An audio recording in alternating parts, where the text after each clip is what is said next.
ঈদগড় গ্রামবাসী প্রবাসীদের উদ্যোগে এক বিরাট ওয়াজ ও দোয়ার মাহফিল। বিরাট মানুষ দ্বারা বিরাট না হোক, ফেরেশতা দিয়ে কিন্তু বিরাট হয়ে আছে। এত আস্তে আলহামদুলিল্লাহ বললেন? আমি আলহামদুলিল্লাহ পড়লে কি হয় বলতে পারবেন? বলেন তো। তামলাউল মিজান, আপনার জান্নাতে যাওয়ার জন্য যে একটা ওজন হবে, প্রত্যেকটি আমল কিন্তু ওজন হবে।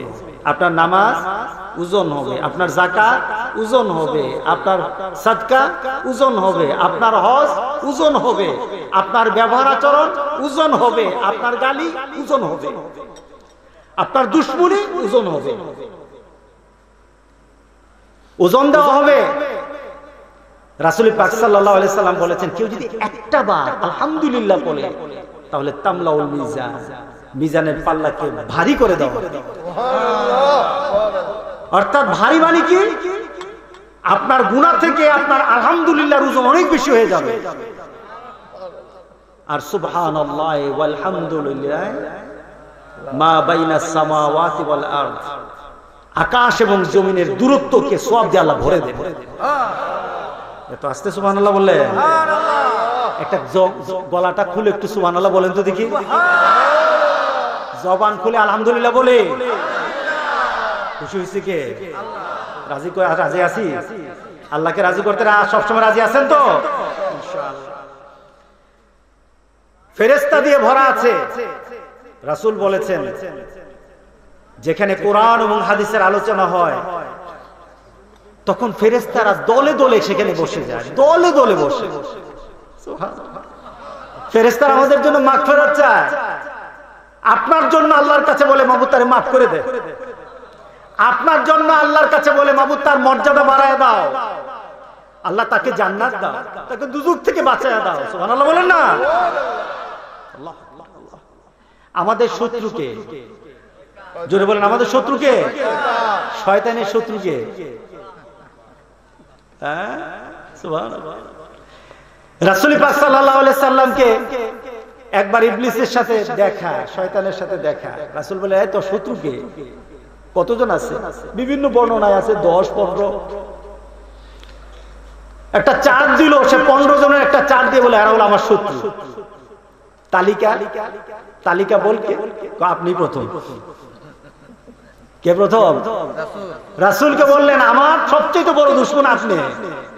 কারণ আপনার মর্যাদা, আপনার সম্মান আর আপনার দাওয়াত গোটা পৃথিবীর মধ্যে এমন ভাবে হয়ে যাবে, আমার কোনো দাম থাকবে না।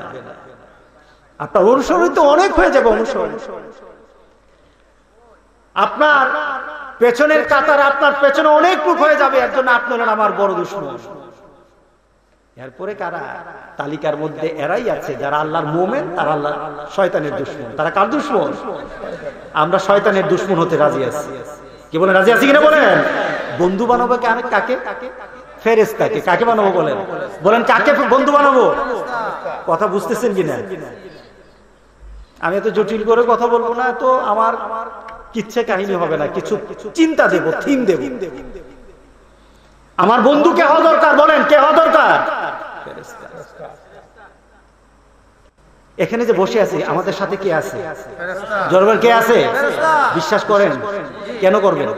দেখেন না করেন? হ্যাঁ বলেন, পেছনে কারণটা কি? আপনি বিশ্বাস করছেন কেন?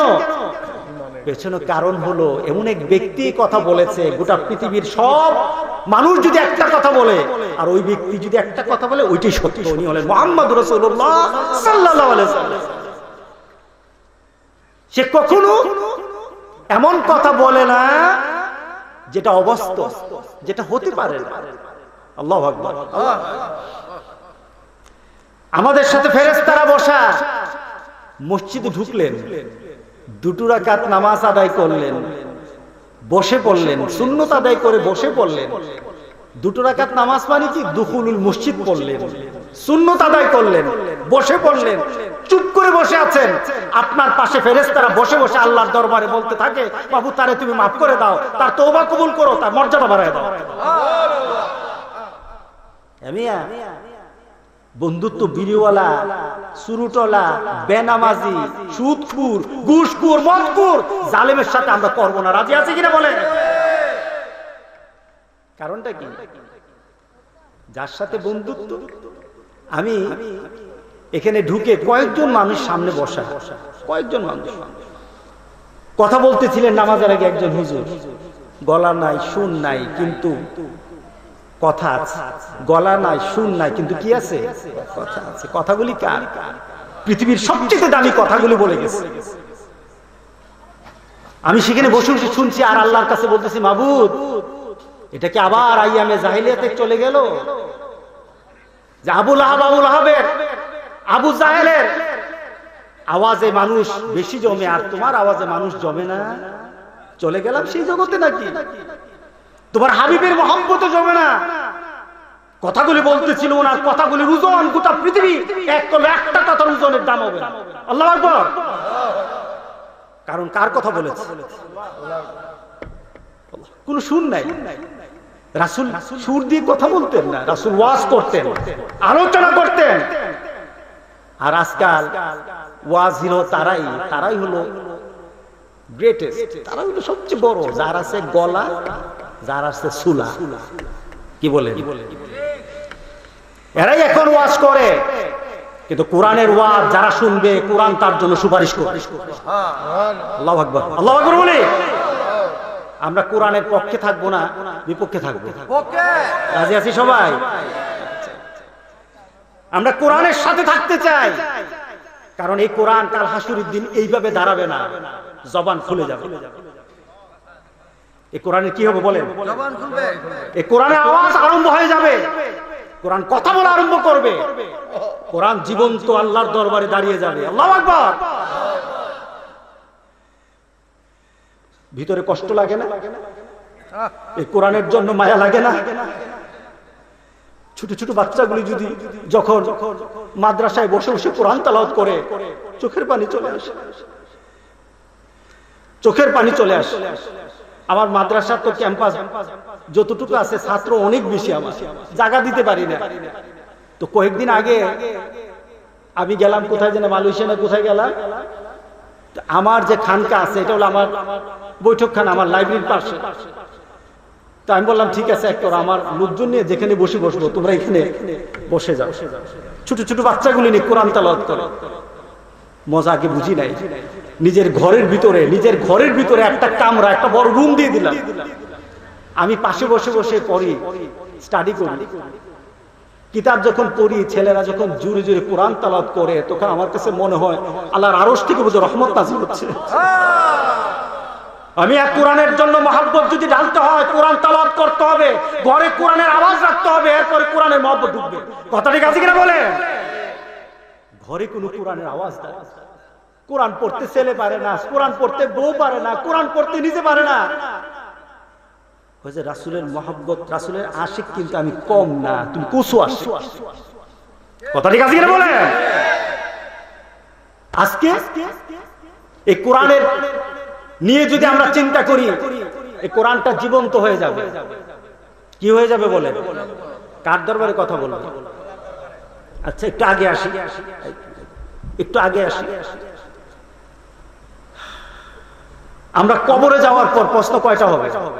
আমি কোরআনের উপর কিছু রাসূলকে একটু মিলাবো, অল্প একটু মিলাবো। যদি আমি ব্যাখ্যায় চলে যাই, অনেক বড় হয়ে যাবে, বেশিক্ষণ কথা বলবো না। কারণ আমার ভাই আমার অত্যন্ত প্রিয়, কিন্তু প্রথম দেখা হয়েছে কিন্তু আপনাদের এখানে। আপনারা যাকে দাওয়া দিয়েছেন, শেখ জামাল উদ্দিন, তাকে আমি 2-3 বছর আগে একবার সাফা মারওয়ার মধ্যে আমি সাই করতেছিলাম, এমন সময় তাকে দেখলাম, কিন্তু আমি আর তাকে ধরতে পারি নাই, স্রোতে হারিয়ে গেছে। কিন্তু আজকে বিটগড়ে এসে আমি তার সাথে একত্রিত হয়ে গেলাম। আলহামদুলিল্লাহ বলি। আমার স্মৃতিটা কিন্তু তাকে দেখে সে হজের স্মৃতি চলে আসছে, সাফা মারওয়ার স্মৃতি চলে আসছে। এখানে বসে কিন্তু আমি সাফা মারওয়ার চিন্তা কিন্তু আমি করতে আরম্ভ করলাম তার জন্য। এটা ভালো হলো না খারাপ? ভালো। হজে যারা যান, স্মৃতি কি করেন? বিড়ি টানার, মার্কেটিং, বড় বড় বিল্ডিং এর, এটাই করেন, বড় বড় বিল্ডিং। আর কি খাইতে পারলাম, কি নিতে পারলাম, হ্যাঁ, মুআল্লিম কি খাওয়াইলো, কোন বাসে উঠলেন, কার কাছে এসি আছে, কার বাসে বেশি আছে, খালি এগুলো খুঁজে। কিন্তু সেখান তো এটা না, সেখানে খুঁজতে হবে জায়গাটা কি, জায়গার মর্যাদা কি, জায়গার সম্মান কি, জায়গার সাথে আমার কি ইতিহাস আছে, জায়গাতে দাঁড়ালে আমার কি হবে। সুবহানাল্লাহ বললেন না? রাসূলের দরবারে যাওয়ার পর সবাই ছবি উঠায়, সেখানে ছবি উঠানোর জায়গা, সেখানে কিসের জায়গা? তুমি যাকে সারা জীবন তোমার স্মৃতির মধ্যে রেখেছো, তোমার কলিজায় তুমি অঙ্কন করেছো আমার রাসূলকে, যে জান্নাতে গিয়ে একসাথে হবো, হাউজে কাউসারের সামনে রাসূলকে চিনে ফেলবো, তুমি ভিতরে ভিতরে চিন্তা করেছো, তুমি তো আজকে সেই রাসূলের দরজায়, রাসূলের ঘরে, রাসূলের বাড়ির সামনে। কথা ঠিক আছে কিনা বলে? অনুভূতি নিয়ে আসতে হবে, অনুভূতি নিয়ে আসতে হবে, জাগ্রত করতে হবে অনুভূতিকে। তুমি মসজিদে যখন যাও, তুমি আলীর মতো হয়ে যাবা, তুমি আলীর মতো হয়ে যাবা, সাহাবায়ে কেরামদের মতো হয়ে যাবা। মসজিদে ঢোকার পর তোমার চিন্তা হবে, আমি মসজিদে এমনি আসি নাই, আল্লাহ ডাক দিয়েছেন, হাজিরা দিতে আসছি। আল্লাহু আকবার। আর মসজিদে আসে কিসের জন্য? হ্যাঁ, এমন ইবাদত, এখন তো কত স্টাইল, কত কিছু, কত আন্দোলন, কত কিছু এখন মসজিদে হয়ে গেছে। অথচ সাহাবায়ে কেরাম মসজিদে ঢোকার পর নিজেকে চিনতেনই না, ভুলে যেত নিজেকে, আমি কে। কারণ আমি যাই হই, আমার কিন্তু এখন আর পরিচয় নাই, আমি গোলামের ঘরের গোলাম। আল্লাহু আকবার। আমি গোলামের ঘরের গোলাম। মসজিদে ঢুকে গেছি, শাহানশাহ আজম, শাহানশাহ, গোটা পৃথিবীর সকল কিছুর যিনি মালিক, তার সামনে চলে আসছি। আমার থেকে ছোট কেউই নাই, এখানে কোনো পীর নাই, এখানে হুজুর নাই, এখানে বড় কেউই নাই, সবাই আল্লাহর গোলাম। কথা ঠিক আছে কিনা বলে? एक ही सफ में खड़े हो गई महमूद आयात, न कोई बंदा रहा न कोई बंदा नवाज। আল্লাহু আকবার। একটা কাতারে দাঁড়িয়ে গেছে কে? মাহমুদ। গোটা ভারতবর্ষকে যে ডমিনেট করেছে, ভারতবর্ষকে যে শাসন করেছে, সে দাঁড়িয়ে গেছে। আর আয়াজ তার গোলাম তার পাশে। চিনা যায় না কে মনিব কে গোলাম। আল্লাহু আকবার বললেন না? কোন পীরের দাম নাই কোন মসজিদের মাঝে, এখানে কোন দামের কাজ হবে না। কথা ঠিক আছে কিনা? সেখানে ঢোকার পর যদি অন্তর দিয়ে যে যত বেশি আল্লাহর সাথে সম্পর্ক করতে পারে তার মর্যাদা বেশি। দেখা যাবে মুরিদ আল্লাহর সাথে মিশে গেছে, মুরিদ আল্লাহর সাথে সম্পর্ক করে ফেলেছে। সে যখন সেজদা দেয়, সেজদাটা মাটিতে পড়ে না, আল্লাহর কদম মুবারকে পড়ে গেছে। আর পীর তার ভাব নিয়ে বসে আছে, তার সেজদা আল্লাহ কবুল করে নাই, পীরের তোটা কবুল হয় না, মুরিদেরটা হয়ে গেছে। হতে পারে কিনা বলে? সুতরাং আজকে চিন্তা করতে হবে, আমি মসজিদে আসবো, আমার ভিতরে কি ফিলিংস থাকবে, কি অনুভূতি থাকবে, কি চিন্তা থাকবে। হযরত আলী কাররামাল্লাহু ওয়াজহ, তার পায়ের মধ্যে একটা তীর ঢুকে গেল, তীরটা এদিক থেকে ওদিকে ঢুকে গেল, কেউ ধরতে পারে না, ধরলেই ব্যথা পায়। হযরত আলী কষ্ট পাচ্ছেন। রাসূল সাহাবায়ে কেরামদেরকে বললেন, ও সাহাবারা, আমি আলীকে চিনি, আলী কেমন, তার মানসিকতা কেমন, তার ইবাদতের অবস্থা কেমন, এটা আমি জানি। সে যখন নামাজে দাঁড়ায় তখন তীরটা খুলে নিও, আমি আলীকে চিনি। ওই সময় তুমি তীরটা খুলে ফেলবা, আলী টেরও পাবে না, টের পাবে না। হযরত আলী দাঁড়িয়ে গেলেন, আল্লাহু আকবার, নামাজ আরম্ভ করলেন। সাহাবায়ে কেরাম যখন নামাজ আদায় করত, দাঁড়িয়ে যেত, পাখিরা পর্যন্ত তাকে চিনতো না, এটা কি মানুষ না এটা গাছের একটা গুড়া, এমন ভাবে দাঁড়িয়ে যেত। কারণটা কি, কার সামনে দাঁড়িয়েছে? হযরত উসমান বলতেন, আমি ভয়ে কাঁপতে থাকতাম। সাহাবায়ে কেরাম দেখতেন উসমানের চেহারা মলিন হয়ে যেত। উসমানকে বলা হলো, উসমান তোমার চেহারা মলিন হয় কেন? আজান শুনলে ভয় লাগে, কার সামনে যাচ্ছি? উনি আমাকে ডেকেছেন, উনি আমাকে হাজিরার জন্য ডেকেছেন, সুতরাং তার সামনে যাব, ভিতরে ভয়, ভিতরে ভয়। হাজিরাটা যদি গ্রহণ না হয়, হাজিরাটা যদি গ্রহণ না হয়। দাঁড়িয়ে যেতেন হযরত সাহাবায়ে কেরাম। হযরত আলী দাঁড়িয়ে গেলেন, সবাই ধরাধরি করলো, টেনে তার তীরটা খুলে ফেললো। নামাজ শেষ হয়ে গেল। আলী বললেন, তীর কোথায়? সুবহানাল্লাহ, তীর কোথায়? আমি তো টের পাই নাই। এটাই হলো মুমিনের নামাজ, মুমিনের নামাজ। সিজদা করে এখানে, সে থাকে জান্নাতে। এই মানসিকতা যতক্ষণ সৃষ্টি করতে না পারবো, আল্লাহর কসম খেয়ে বলি, মসজিদে সারা রাত বসে থাকতে পারবেন, ভিতরে যদি এই অনুভূতি না আনতে পারবেন, আল্লাহর দরবারে পৌঁছানো যাবে না। সুতরাং এই কোরআনকে আমার অনুভূতিতে আনতে হবে। কোরআন কি? কোরআন হলো আমার দলিল, কোরআন হলো আমার জন্য কাল হাসরের দিন আমার জন্য সাক্ষী। আমার জন্য কি বলেন? আমাদের জন্য কি? এবার কথাটা প্রথম দিক থেকে আসি। কোরআন কেমন ভাবে সাক্ষী হবে? আপনাদের এলাকায় লোক মারা যায় কিনা? মরার পরে কি করেন? কথা বলেন না। দাফন করেন। দাফন করে দেওয়ার পর আপনি কি জানেন আপনাকে কি প্রশ্ন করা হবে? জানেন কিনা বলেন? সবাই জানেন না কি প্রশ্ন করা হবে? আমরা সবাই মুখস্থ। তাহলে ওপেন সিক্রেট, ওপেন হয়ে গেছে সিক্রেটটা, কোশ্চেন আউট হয়ে গেছে। তাহলে পরীক্ষা কি হয়? বাদ যায় না? কোশ্চেনটা তো আউট। কি বলেন চেয়ারম্যান সাহেব? কোশ্চেন যদি আউট হয়, পরীক্ষা কি? বাদ। কি বলেন স্যার? এখন আল্লাহ আউট করে দিল, কোশ্চেন আউট, তাহলে পরীক্ষা বাদ? হ্যাঁ, হবে না। আপনাকে প্রিপারেশনের জন্য, প্রিপারেশনের জন্য, প্রস্তুতির জন্য আল্লাহ বলেন আউট করে দিলাম, তবু আয়, ঠিকভাবে জেনে আয়, ঠিকভাবে মেনে আয়। কবরে রাখার পর আপনাকে যে জিজ্ঞাসা করা হবে সবার মুখস্থ, কিন্তু সেখানে গেলে আর ওই জগতে মুখস্থটা থাকবে না। যার আমল আছে তার মুখস্থ কাজ করবে, আর যার আমল নাই সে সবকিছু ভুলে যাবে, সবকিছু ভুলে যাবে। যত বড়, যত কিছু হোক, যত পজিশনে হোক, যত ক্ষমতাধর হোক, যত বড় জানাজা হোক, কাজ হবে না। আমল নাই, বিপদ হয়ে যাবে কবরে। কবরে রাখার পর আমরা জানি 3টা কোশ্চেন, ঠিক না? জি না, সম্পূরক কোশ্চেন হবে। আরেকটা কোশ্চেন চলে আসবে সাথে সাথে। আপনাকে বলা হবে 3টা কোশ্চেন কি সবাই জানেন? যখন 3টা কোশ্চেন আপনি উত্তর দিতে পারলেন, তখন আপনাকে বলা হবে কাইফা ইউদরিক, জানলা কোত্থেকে? কোশ্চেন কয়টা? 4টা। হ্যাঁ, এই কোশ্চেনটাই কঠিন। কিভাবে জানলাম? এই কোশ্চেন করার পরে, আচ্ছা বলেন তো, যে আপনাদের বিটগড়ের কবরগুলির মধ্যে এই কোশ্চেন আছে না নাই?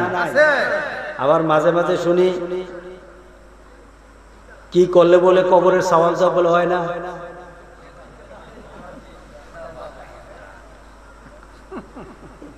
আছে কিনা? বলা দরকার নাই, আমি এগুলি বলতে আসি না। কিন্তু চিন্তার মধ্যে যদি থেকে আল্লাহর কসম, সেখানে গিয়ে আটকাতে হবে। কথা ঠিক আছে কিনা বলে? আপনার আমলের কারণে, কোরআনের সাথে সম্পর্কের কারণে, রাসূলের সুন্নতগুলি আঁকড়ে ধরার কারণে সেখানে আপনি প্রশ্নের সম্মুখীন হবেনই হবেন। যত বড় ওলি হন আর যত বড় আল্লাহওয়ালা হন, প্রশ্নের উত্তর দিতে হবে। কাউকে বাদ দেওয়া হবে না, কাউকে বাদ দেওয়া হবে না। বাদ দেওয়ার কোনো তরিকা নাই, প্রশ্নের উত্তর দিতে হবে। কিন্তু প্রশ্নের উত্তর সঠিক দেওয়ার সুযোগ আছে, আছে কিনা বলে? আপনাকে 3টা প্রশ্ন করা হবে। মার রাব্বুকা ওয়া মা দীনুক ওয়া মান হাদার রাজুল বুইসাত ফিকুম, কে উনি, কে উনি প্রশ্ন করা হবে। আপনি উত্তর ঠিকভাবে দিয়ে দিলেন, মনে করার কোনো সুযোগ নাই যে হয়ে গেছে। চতুর্থ প্রশ্ন করা হবে, কাইফা ইউদ্রিক, জানলা কিভাবে? নেককার তখন বলবে কারাতুল কুরআন, আমি কোরআন তেলাওয়াত করেছি দুনিয়াতে এবং এটাকে সত্য বলেছি, এটার উপর ঈমান এনেছি। কোরআন তেলাওয়াত করেছি, এটাকে সত্য বলেছি এবং এটাকে মেনে নিয়েছি। তখন একটা আওয়াজ আসবে, আমার বান্দা সত্য কথা বলেছে। আল্লাহু আকবার। উপর থেকে একটা আওয়াজ চলে আসবে, আমার বান্দা সত্য কথা বলেছে। আমিয়া তারে না রে বন্ধুরে, কবর হবে না, কবর হবে আল্লাহ রাসূলের। এই দুটা নীতির মধ্যে হবে। কথা ঠিক আছে কিনা বলেন? এই দুটা নীতির মধ্যে হবে। এর বাইরে চলবে বা পিছলাবে, এর বাইরে চলবেন বিপদ হবে। কেউ যদি না পারে প্রশ্ন, তুমি কেন পারলা না, তুমি কি কোরআন পড়ো নাই? তখন বলা হবে, প্রশ্ন না পারলে তাকে বলা হবে, তুমি কি কোরআন পড়ো নাই? তুমি কি কোরআন দেখো নাই? তুমি কি কোরআনের সাথে সম্পর্ক করা নাই? ফেরেশতারা যখন এইভাবে প্রশ্ন করবে, সে তখন বলবে হা হা, এই শব্দ করে বলবে, আহারে আহারে, দুনিয়াতে তো কোরআনের সাথে সম্পর্ক করি নাই, গানের সাথে করছি, নামাজের সাথে করি নাই, অন্য কিছুর সাথে করছি। আছে কিনা? এইভাবে যখন হা হা বলবে, তখন উপর থেকে একটা আওয়াজ আসবে, তার কবরের মধ্যে দুজকের আগুন দিয়ে ভরে দাও, দুজকের বিছানা বিছায়া দাও। কোরআন কবরে লাগবে কিনা বলেন? লাগবে কিনা? এবার আখিরাতে হাসরের ময়দানে আপনি দাঁড়িয়ে যাবেন, কোরআনের নিয়ম নীতি আপনি কিছুই জানেন নাই, কিছুই মানেন নাই, আপনি পরেও দেখেন নাই। আপনি বলবেন, হুজুর আমরা মূর্খ মানুষ, আর কোরআন কত পড়বো? আল্লাহর সামনে দাঁড়ানো যাবে না, আল্লাহর সামনে দাঁড়ানো যাবে না। একটা ব্যক্তি রাসূলের দরবারে, বৃদ্ধ লোক রাসূলের দরবারে এসে বললেন, ইয়া রাসূলুল্লাহ, বয়স হয়ে গেছে, দাঁতগুলি পড়ে গেছে, জিহ্বা মোটা হয়ে গেছে, এখন মুখ দিয়ে উচ্চারণ আসে না। ইয়া রাসূলুল্লাহ, আমি ভয় পেয়ে গেছি। আল্লাহ যদি আখিরাতের ময়দানে আমাকে নোটিশ করে বলেন, কোরআন দিলাম, জবান দিলাম, কেন কোরআন তেলাওয়াত করলি না রে বান্দা, আমি আল্লাহর দরবারে কি জবাব দেব? আজকে বৃদ্ধদেরকে বলি, কাল হাসরের দিনের ভয়ে লোক আল্লাহ রাসূলের দরবারে এসে কাঁদতেছিল, ইয়া রাসূলুল্লাহ, কি করব এখন, কি করব? রাসূল বললেন, এদিকে আসো। সবক দিয়ে দিলেন, কোরআনের সবক দিয়ে দিলেন। রাসূল উস্তাদ, আর সে হয়ে গেছে শাগিরিদ, ছাত্র হয়ে গেছে। তেলাওয়াত আরম্ভ হয়ে গেল।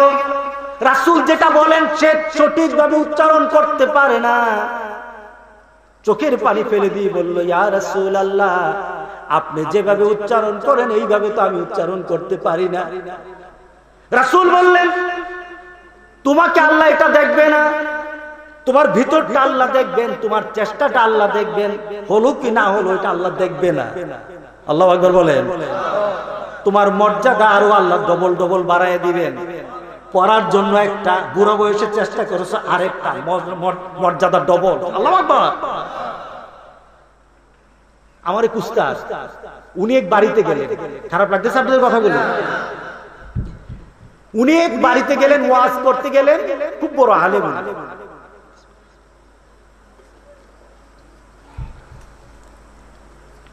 বাড়ির যে বাড়িতে উনি উঠলেন, তাকে বললেন, ভাই কি খবর? লোকটার বয়স 80 বছর। ভাই কি খবর, কেমন আছেন? কথাবার্তা বলছে, বসে বসে কথা বলে। এক পর্যায়ে হুজুর বললেন, আপনি সূরা ফাতিহা পারেন? কি বলেন? এমন হুজুর দরকার আছে কিনা বলেন? আছে, আছে। দাওয়াতি দিবেন না? হ্যাঁ, দাওয়াতি দিবেন না? কই হুজুরে দাওয়াত দেন না, খালি প্রশ্ন করে, দরকারই নাই। আমি আমার দরবারে তালিমের মাহফিল করি। কি করি? উযু শিখাই, তায়াম্মুম শিখাই, ফরজ গোসল শিখাই, নামাজে দাঁড়ানো শিখাই, নামাজের তাসবিহগুলি শিখাই, কাতার কিভাবে দাঁড়ানো লাগে, এরপরে রুকু কিভাবে করা লাগে। হুজুর আপনারা কি বলবেন? হুজুর এগুলি কবে থেকে শিখার আসছে? শুরুকাল থেকে তো রেফারেট করি। উযুর ব্যাপারে প্রথম দিন, আজকে 4 বছর হয়ে গেছে প্রায়, উযুর ব্যাপারে যখন প্রথম আমি স্টাডি করা আরম্ভ করলাম, আমি দেখলাম আমার বুদ্ধি ভুল, এরপরে যখন আমি এটা প্রেজেন্টেশনে গেলাম, অনেক আলেম ছিল, প্রেজেন্টেশনে গেলাম, প্র্যাকটিক্যালে গেলাম, তখন আমার শিক্ষকরা পর্যন্ত বলছে, মুহাদ্দিসরা পর্যন্ত বলতেছে, হুজুর এইভাবে তো আমরা উযু করি নাই, চোখের পানি ফেলে দিয়েছে, অনেকে কেঁদেছে, এত জীবন উযু করলাম, উযুটাতে সুন্নত তরিকায় হয় না। কয়েকদিন পর একজনে বলতেছে, হুজুর তালিমের মাহফিলটা মজা লাগে না। কি লাগে না? কারণ আমি কি করি জানেন, তালিমের মাহফিলে যারা আসে দাঁড়া করায়, বলেন হুজুর ফরজ কয়টা, গোসলের ফরজ কয়টা, নামাজের ফরজ কয়টা, একটা একটা করে বলেন। কি বলেন? এখন যদি মাহফিলে আমরা বলি, আমি বলি যে আপনার মাহফিলে আসছেন, আমার 10 মিনিট হবে আপনাদেরকে প্রশ্ন উত্তর, আমি প্রশ্ন করবো, আপনি উত্তর দিবেন, থাকবেন কি ওই? হুজুর আজকে এই মাহফিলে হুজুর আগামী বছর দাও দিতেও যাবে, সব পলাইবেন, ঠিক না? কিন্তু এটাই তো দরকার ছিল, আজকে মাহফিলের মর্যাদা হারণ করা হয়েছে, মাহফিলকে অন্যদিকে নেওয়া হয়ে গেছে। মাহফিল আজকে হয় আপনাদের সন্তুষ্টির জন্য, আল্লাহ সন্তুষ্টির জন্য না, আল্লাহ সন্তুষ্টির জন্য। আমাকে বলে হুজুর তালিমের মাহফিলটা মজা পাই না। মজা তো পাইবেন না, কারণ এখানে মজা নাই, এখানে তো প্রশ্ন আছে, না পারলে প্রশ্ন আছে, জিজ্ঞাসা করেন এই লোকটা যায় প্রশ্ন আলিম ভাই যায়। সুতরাং আপনাকে ওই ফর্মে চলে আসতে হবে, এই কোরআন আপনাকে জানতে হবে। সে বৃদ্ধটা বলতেছে, ইয়া রাসূলুল্লাহ পারলাম না, পারি না, জবান দিয়ে আসে না। রাসূল শব্দটা আছে ইয়াতা তাতা, অর্থাৎ থেত্তের করে আওয়াজ হচ্ছে। রাসূল পাক সাল্লাল্লাহু আলাইহি সাল্লাম বললেন, তুমি কেঁদো না, তুমি কষ্ট করো, তুমি মনের মধ্যে কোনো ভয় রেখো না, আল্লাহ সুবহানাহু ওয়া তাআলা তোমার এই কষ্টের কারণে তোমাকে ডবল মর্যাদা দান করবেন। যারা মসজিদে আগে বসেন, আগে চলে আসেন। বয়স্ক মানুষগুলি মসজিদে ঢোকার পর কোরআন নিয়ে চোখের পানি ফেলে দেন। আপনার চোখের পানিতে কোরআন ভিজে যাক, আপনার চোখের পানিতে কোরআন যখন ভিজবে, কোরআন তখন আল্লাহর দরবারে বলবে, মাবুদ এই লোকটা পড়তে পারে না, এর জন্য মনের কষ্ট আমার কাছে চোখের পানি ফেলে সাক্ষী আছি আমি। আল্লাহু আকবার, চোখের পানি ফেলেছে, সাক্ষী আছি আমি, সাক্ষী আছি আমি। মসজিদে বসে কাঁদেন, আল্লাহু আকবার, আল্লাহু আকবার। কাল হাসরের দিন সবাই দাঁড়াবে, কোরআনও দাঁড়াবে, নবীও দাঁড়াবে, সব দাঁড়ানো। এবার কোরআন আপনার পক্ষে থাকলে বলবে, বাবু সে আমার পক্ষে ছিল, আমাকে আমল করেছে, আমার উপর ছিল, তার জন্য তোমার কাছে মাগফিরাত চাই। কোরআন যার পক্ষে হবে, আল্লাহ আর কোনো কথাই শুনবে না, সাথে সাথে কবুল করে নিবে। সুবহানাল্লাহ বলে। আর কোরআন যদি আপনার বিপক্ষে দাঁড়ায়, মাদ্রাসা তো কোরআনের মজা দেওয়া দরকার আছে কিনা বলে। কোরআন যদি আপনার বিপক্ষে দাঁড়ায়, আল্লাহর দরবারে এই কোরআন নালিশ করবে। আল্লাহর দরবারে কোরআন নালিশ করার পর পৃথিবীতে যার আশায় বসেছিলেন, যার জন্য আপনি চিন্তায় ছিলেন, তাকে মানে না না মানেন, মনে মনে চিন্তা করেছেন, সে পর্যন্ত আপনার বিরুদ্ধে যাবে। তিনি কে? মুহাম্মদ রাসূলুল্লাহ সাল্লাল্লাহু আলাইহি ওয়াসাল্লাম। যদি কোরআনকে আপনি ধারণ না করতে পারেন, রাসূল পর্যন্ত কাল হাসরের দিন আপনার বিরুদ্ধে দাঁড়িয়ে বলবে, ওয়াকালার রাসূল, ওয়াকালার রাসূল ইয়া রাব্বি ইন্না কওমি ইত্তাখাযু হাদাল কুরআন মাহজুরা। আল্লাহু আকবার।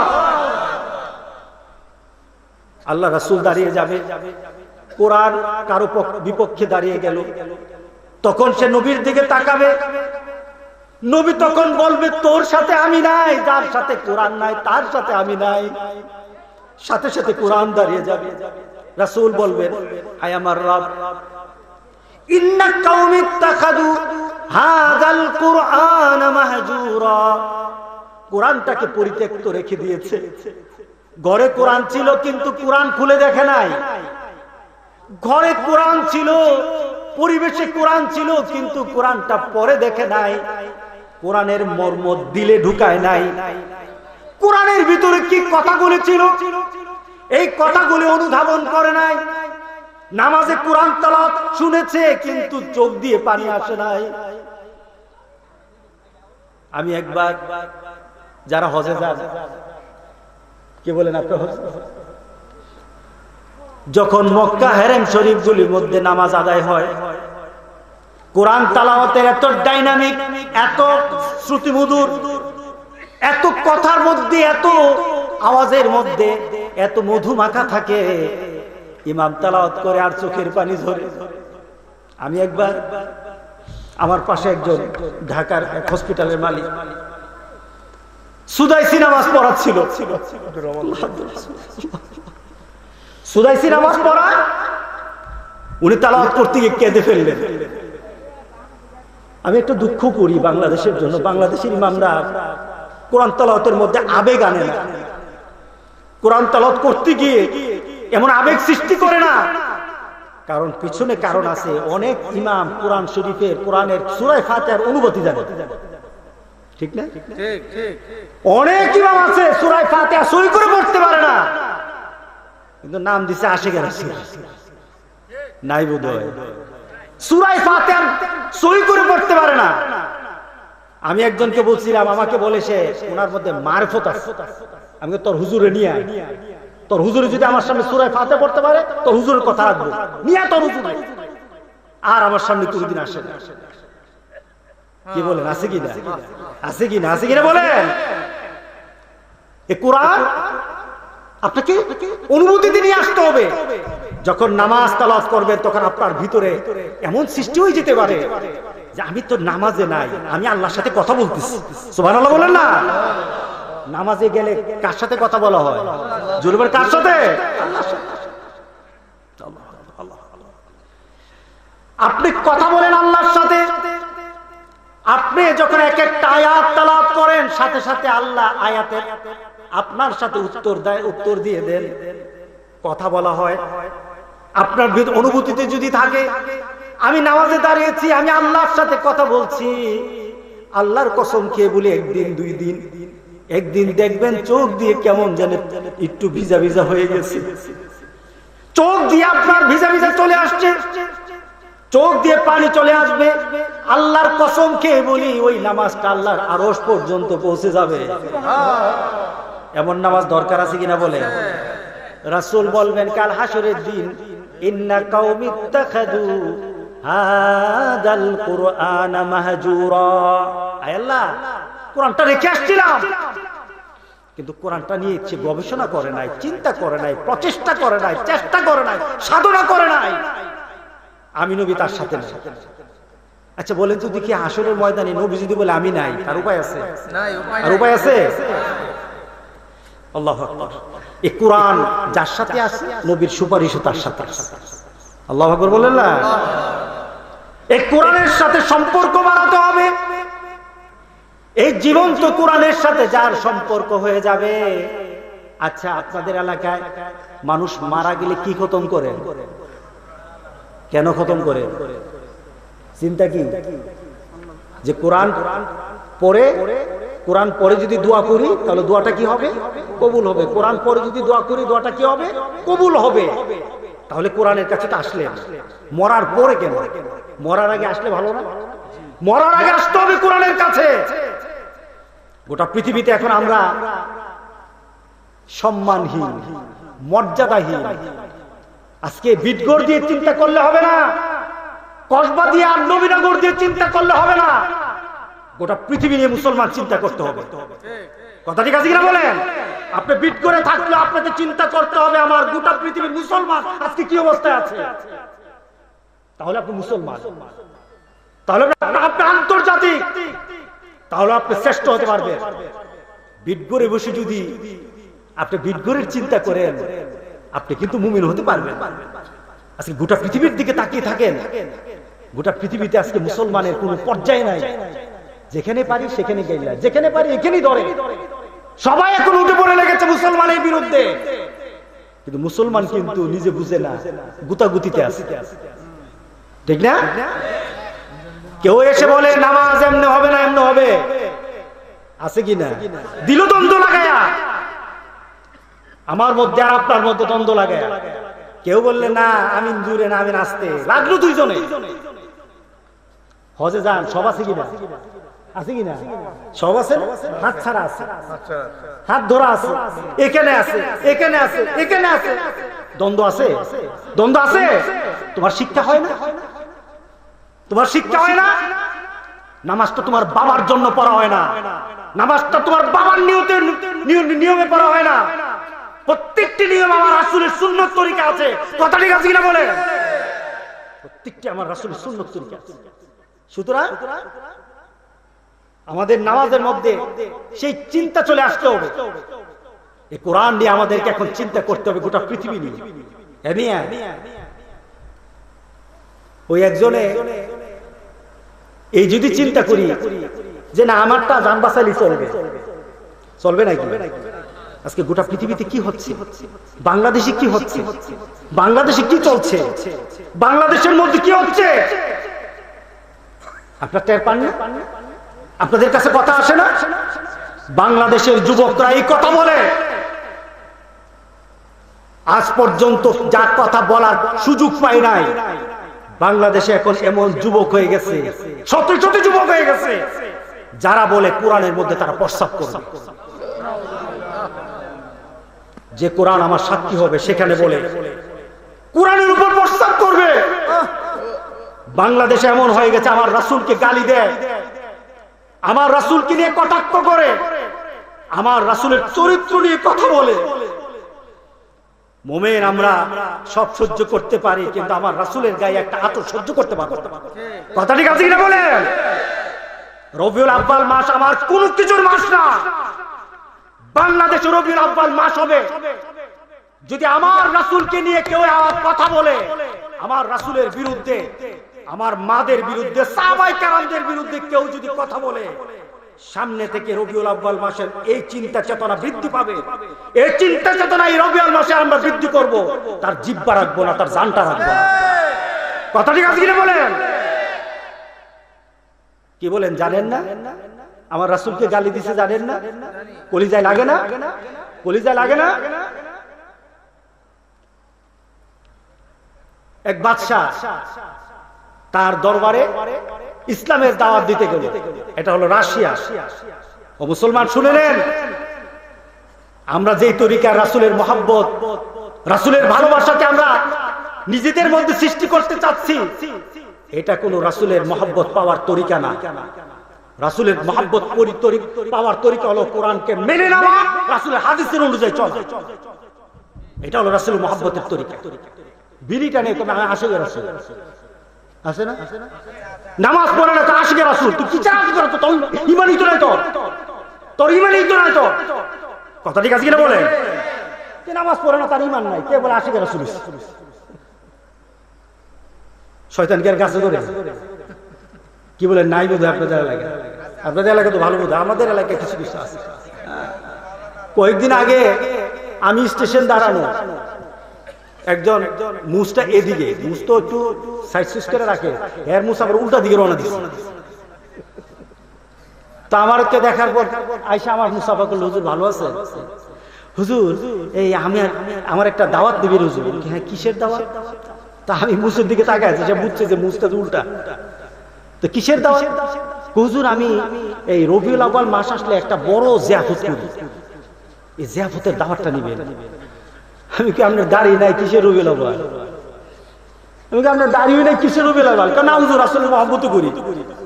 আমি কি এই মুসে তো রাসূলের মহব্বত ধরা পড়ে না, উল্টা দিকে রওনা দিচ্ছে মুস। কে বলে আছে কি না? আছে কি না? এটা হবে না। আমার রাসূলের মর্যাদা জন্য যখন আমি আমার হুঙ্কার দিয়ে রাস্তায় নামবো, আর যখন আমি আমার রাসূলের মহব্বত নিয়ে প্রত্যেকটি সুন্নতকে আঁকড়ে ধরবো, আল্লাহর কসম এটাই রাসূল পাক সাল্লাল্লাহু আলাইহি ওয়াসাল্লাম পাওয়ার তরিকা। কথা ঠিক আছে কিনা বলে? আমিন। এই হুজুরকে নিয়ে আসুন, একটা ঘটনা বলি। রাসূল পাক সাল্লাল্লাহু আলাইহি ওয়াসাল্লাম জামানায় সাহাবায়ে কেরাম দিনের দাওয়াত দিতে বিভিন্ন জায়গায় গেলেন। হযরত হুযায়ফা রাদিয়াল্লাহু তাআলা দাওয়াত দিতে গেলেন কেসরাতে দাওয়াত দিতে গেলেন। এবার দাওয়াত রাজাদেরকে দিতেছে, ধনীদেরকে দিতেছে, যারা সমাজের মধ্যে শ্রেষ্ঠ তাদেরকে দিচ্ছে, সবাইকে দাওয়াত দিতেছে। এখন মক্কা থেকে মদিনা থেকে একটা লোক গেল, তাদেরকে তো খাওয়া দাওয়া দরকার। তখন ওই সমাজের যারা ধনাঢ্য ব্যক্তি আছে একটা খাওয়ার আয়োজন করে, ঠিক আছে আসছি যখন তাদেরকে একটু খাওয়াই দিই। দুধ আসছে মোহাম্মদ থেকে, মোহাম্মদ সাল্লাল্লাহু আলাইহি ওয়াসাল্লাম দুধ পাঠিয়েছে, তাদের একটু মেহমানদারি করে দেই। তো মেহমানদারিতে বসলো। এদিকে হলো ধনী ব্যক্তিগুলি, রাজন্য বর্ণ, আর এদিকে হলো মুহাম্মদ রাসূলুল্লাহ সাল্লাল্লাহু আলাইহি ওয়াসাল্লামের পাগলগুলি, রাসূলের কলিজার টুকরাগুলি। সুবহানাল্লাহ বললেন না? হুযায়ফা রাদিয়াল্লাহু তাআলা একটা লুকমা ধরলেন, লুকমাটা মুখের কাছে নেওয়ার সাথে সাথে হাত থেকে পড়ে গেল, মাটিতে পড়ে গেল। হুযায়ফা রাদিয়াল্লাহু তাআলা তাড়াতাড়ি উঠালেন, উঠিয়ে ঝেড়ে ঝুড়ে আবার খেয়ে ফেললেন।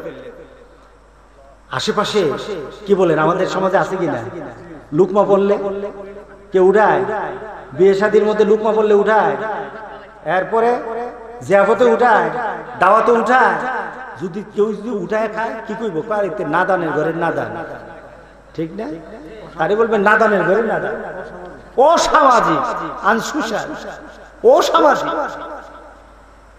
কিন্তু এটাই কিন্তু সমাজ, এটাই কিন্তু ইসলাম, এটাই কিন্তু ভালোবাসা, এটাই কিন্তু আখিরাত।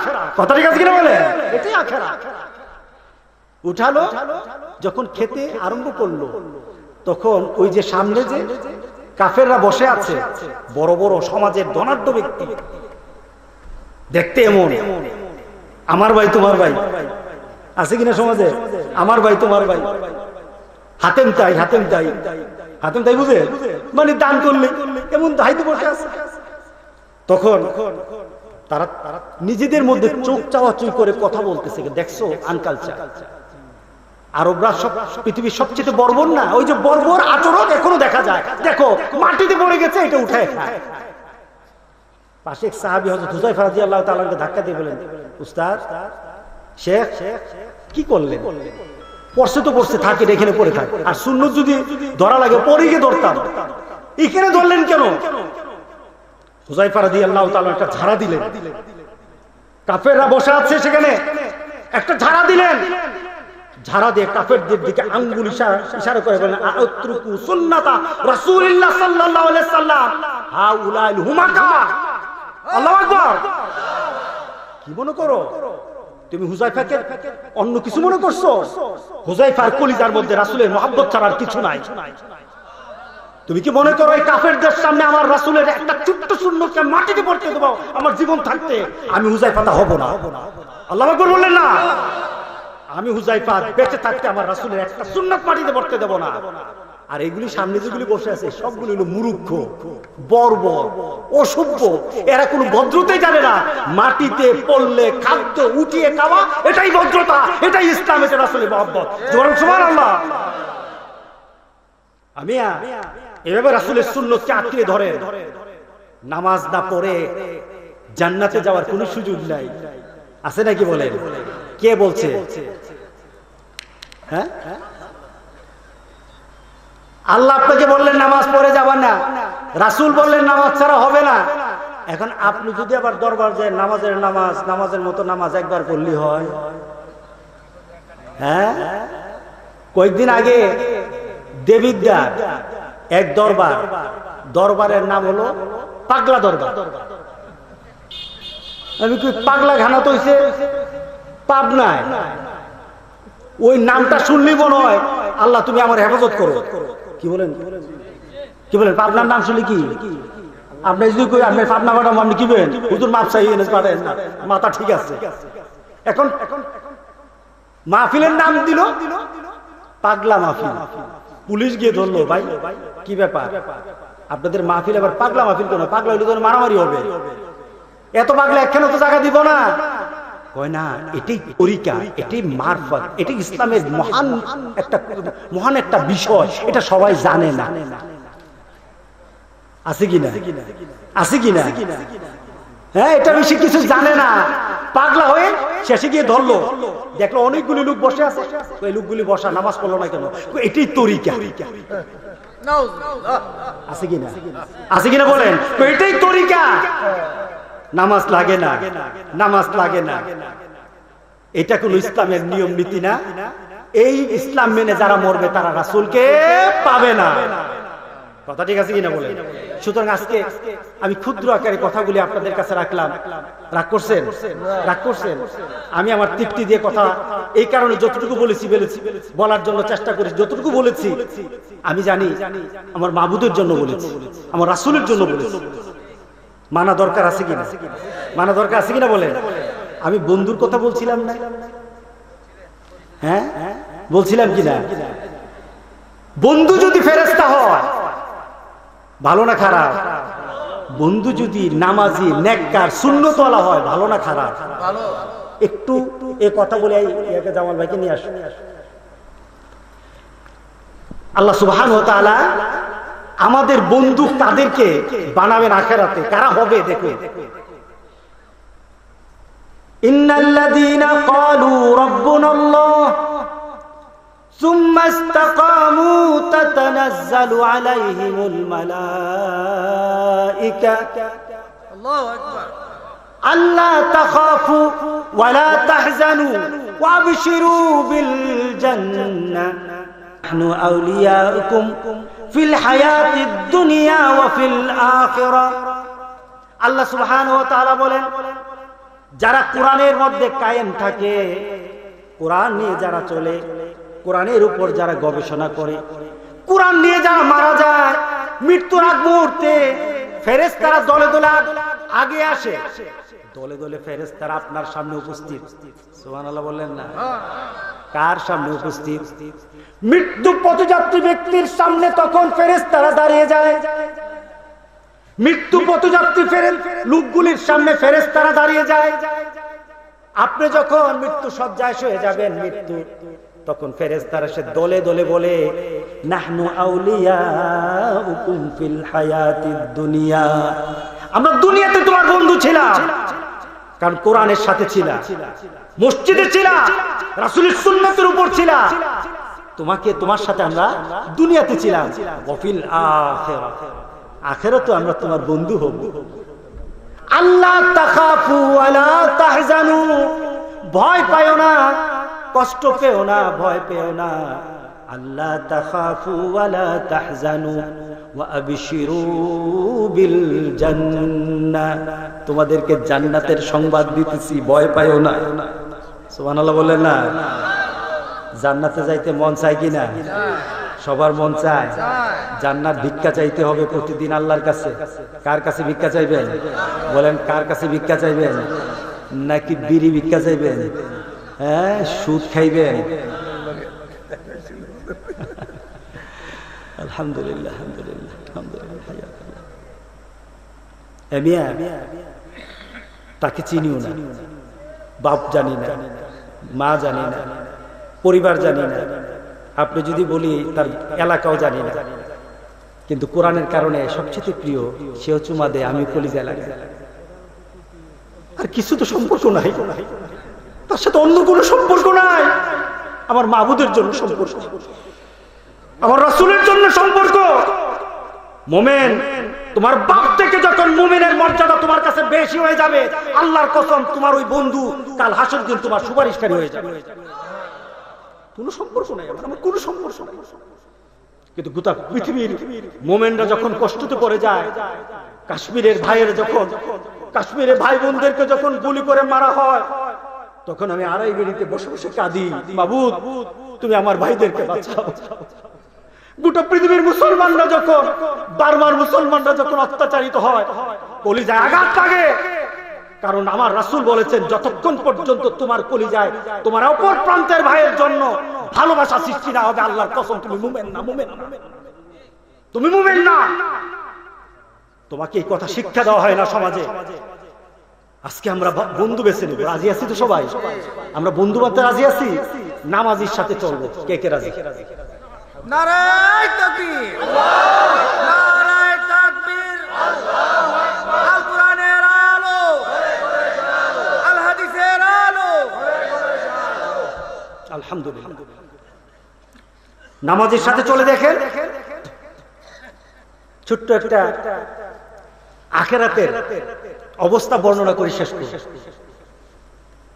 এক ব্যক্তি দুজকে আরেক ব্যক্তি জান্নাতে। তারা পরিচিত ছিল দুনিয়ায়, তারা পরিচিত ছিল। একজন আমলদার ছিল, আরেকজনের আমল কম ছিল, এই কারণে দুজকে চলে গেছে। আর যে জান্নাতে গেল, সে জান্নাতে গিয়ে আল্লাহ ফেরেশতা দিকে, এই আমার বন্ধু কোথায় রে? কোন বন্ধু? আমার এই বন্ধু। সে তো নাই, সে তো দুজকে আছে। দুজকে আছে মানে আমার বন্ধু দুনিয়া তো তার সাথে চলছি, তো তার আমলের ঘাটতি হয়েছে। তার কি আমলের ঘাটতি হয়েছে? হ্যাঁ হ্যাঁ, আমলের ঘাটতি হওয়ার কারণে সে দুজকে চলে গেছে। না না, আমার বন্ধুকে আমি দুজকে রাখতে পারবো না, আমি বন্ধু ছাড়া চলতে পারবো না। সুবহানাল্লাহ বললেন না? আর এই কোরআনের খাদেমগুলিকে যদি ভালোবেসে, কোরআনের যে খেদমত করে মাদ্রাসায়, কোরআনের খেদমত করে মসজিদে, দ্বীনের খেদমত যারা করে, তাদের সাথে যদি হাতটা মিলাও, ফেরেশতারা তোমার জন্য রহমতের দরজা খুলে দেয়, রহমতের দরজা খুলে দেয়। কারণ আমার বন্ধু ছাড়া থাকতে পারবো না। আল্লাহর কাছে কথা যায়, আল্লাহ তোমার এক বান্দা তো জান্নাতের মধ্যে খুব চিল্লাপাল্লা করতেছে, কেন? কার বন্ধু চায়। কারে বন্ধু তো দুজু কেড়ে দেবো কিভাবে? না না, সে ছাড়া সে বন্ধু ছাড়া থাকবে না। আর জান্নাতের ব্যাপার, মা তাশতাহি আনফুসুকুম, জান্নাতে ঢোকার পর জান্নাতীরা যা চাইবে আল্লাহ সব ফ্রি, সব কবুল, সব কবুল। সে বলবে না বাবু আমি থাকতে পারবো না আমার বন্ধু ছাড়া, এবার তাকে দুজক থেকে উঠানো। আল্লাহু আকবার বললেন না? দুজক থেকে উঠানো। এই আমার দুজক থেকে উঠালো কে রে? কে আমার দুজক থেকে উঠালো? নবী কি সুপারিশ করছে? না না, নবী সুপারিশ করে না। কে সুপারিশ করছে? কোন ওলি, কোন দিনদার ব্যক্তি, কোন সিদ্দিকিন সালিহিন? না না, কেউ করে নাই। আমার মা বাবা না, তোমার পরিবারের কেউ, আত্মীয়স্বজন না, কেউ করে নাই। কে করলো? ওই যে তোমার একটা বন্ধু ছিল, তার মধ্যে মহব্বত ছিল আল্লাহ রাসূলের, কোরআন এবং হাদিসের প্রতি, সুন্নতের প্রতি তার টান ছিল। সে জান্নাতে গিয়ে তোমাকে আল্লাহর কাছে বায়না নিয়ে তোমাকে আসছে, বায়না ধরে তোমাকে নিয়ে আসছে। তোমার এই বন্ধুর কারণে আজকে তুমি জান্নাতি হয়ে গেছে। সুবহানাল্লাহ বলে। এবার কাকে বন্ধু বানাবেন এটা আপনার। আপনার বন্ধু ভালো, আখিরাত ভালো। আপনার বন্ধু খারাপ, বিপদের কারণ, বিপদে দেখাই যাবে কবরে যাওয়ার পরে। আমি কথার ধারাবাহিকতা এই কারণে রাখলাম, নামাজের আগে যে কথা বলে গেছে, আমি চিন্তা করেছি তার কথাকে আমি একটু স্থানে দান নিয়ে যাব। আমি এতটুকু কথা বললাম। আল্লাহ যেন আমাদের সবাইকে আল্লাহ এবং রাসূলের ভালোবাসা, দ্বীনের প্রতি যারা কায়েম থেকে তার ভালোবাসা, এবং যেই কাজ করলে আল্লাহ এবং আল্লাহ রাসূল খুশি হন, ওই আমলের প্রতি ভালোবাসা যেন আল্লাহ সৃষ্টি করে দেন। সবাই বলুন আল্লাহুম্মা আমিন। দোয়া চাই, দোয়া করি, আমার জন্য দোয়া করবেন। আল্লাহুম্মা আমিন। ربنا ظلمنا أنفسنا وإن لم تغفر لنا وترحمنا لنكونن من الخاسرين ربنا فاغفر لنا ذنوبنا وكفر عنا سيئاتنا وتوفنا مع الأبرار رب العالمين একটা সুন্দর পরিবেশ, পাশেই তোমার ঘর, কোরআনের ঘর একটা পাশে আছে। দিন রাত কিছু কিছু তোমার বান্দা, ছোট ছোট বাচ্চাগুলি সারাক্ষণ ঘুমেও তারা কোরআন তেলাওয়াত করে ঘুমাবে। সারাক্ষণ তোমার কালাম, তোমার কোরআন তারা তেলাওয়াত করতে থাকে। এই স্থানটাকে একটা জান্নাতি পরিবেশ হয়ে যায়। তোমার কোরআনের আওয়াজ দিয়ে এই এলাকা মুনাব্বার হয়ে যায়, আলোকিত হয়ে যায়। মুসল্লিদের পদভারে জায়গাটা মর্যাদাবান হয়ে যায়। তোমাকে এই জায়গায় সিজদা দিয়ে মুসলমানরা তৃপ্ত হয়। আমরা আজকে এখানে বসেছি, তোমার কিছু কথা শুনবো, তোমার হাবিবের কিছু কথা শুনবো। কারো বাপদাদার কথা বলবো না, দুনিয়ার কোনো মানুষের কথা বলতে চাই না। মাবুদ, তোমার কথা বলেই তো শেষ করা যাবে না, তোমার হাবিবের কথা বলেই তো শেষ করা যাবে না। রব্বুল আলামিন মেহেরবানি করে এই মাহফিলকে তুমি কবুল করে নাও। একটা কোরআনের মাহফিল, তোমার নবীর হাদিসের মাহফিল হিসেবে তুমি তাকে গ্রহণ করে নাও। হাসরের ময়দান বেকার মানুষ কেউ কারো পরিচয় দিবে না। বন্ধু বলবে বন্ধু তোরে আমি চিনি না, স্বয়ং মা বলবে তোরে আমি চিনি না। বাবা হারিয়ে ফেলবে সন্তানকে, নবী পর্যন্ত বলবে ইয়া নাফসি।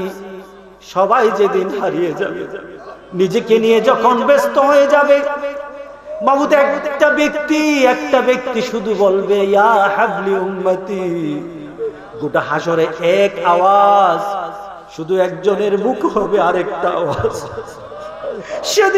সেদিন তিনি উম্মতকে ভুলে যাবেন না। উম্মত কিভাবে পার